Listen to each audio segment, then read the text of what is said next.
Info wananiita Tosh, One Extra.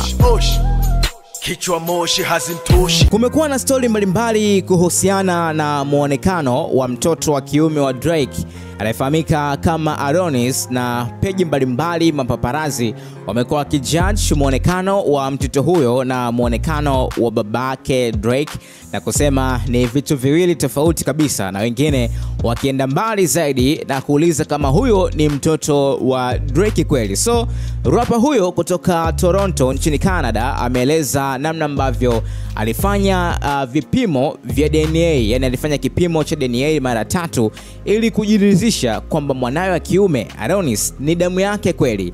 Drake amekiri kwamba ukimtazama mwanae vizuri kuna viashiria vingi ambavyo vinazua maswali ya je, kweli ni mtoto wake au kabambikiwa tu ni mtoto wa mtu mwingine. So Drake katika hilo ameyataja macho ya gorori ya mwanawe kama kiashiria kikubwa kilichompelekea kufanya DNA test ili kujiridhisha kama huyo kweli ni mtoto wake, na ukimtazama vizuri unaweza kaona macho ya Drake, ya mtoto wa Drake Adonis na Drake mwenyewe hayafanani kabisa, ni vitu viwili tofauti. Na kwa mujibu wa Drake anasema alipofanya DNA mara ya kwanza madaktari walimtaarifu kwamba kulitokea changamoto katika ukusanyaji wa majibu na hawakuwa na uthibitisho kama kweli huyo ni mtoto wake, ambapo Drake alizidi kuchanganyikiwa baada ya kuambia hivyo, na akasema alipozidi kupagawa alifanya vipimo mara 2 zaidi na ndipo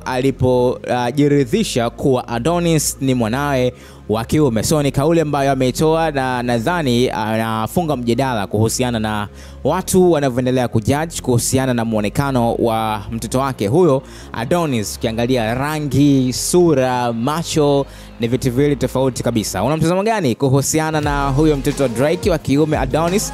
Nijuze hapo kwenye semi comment. Nikukumbushe tu kusubscribe na kuturn on notification ili uwe kwanza kupata habari ambazo zinawekwa hapa. Info wananiita Tosh, One Extra. Kichwa moshi hazintoshi.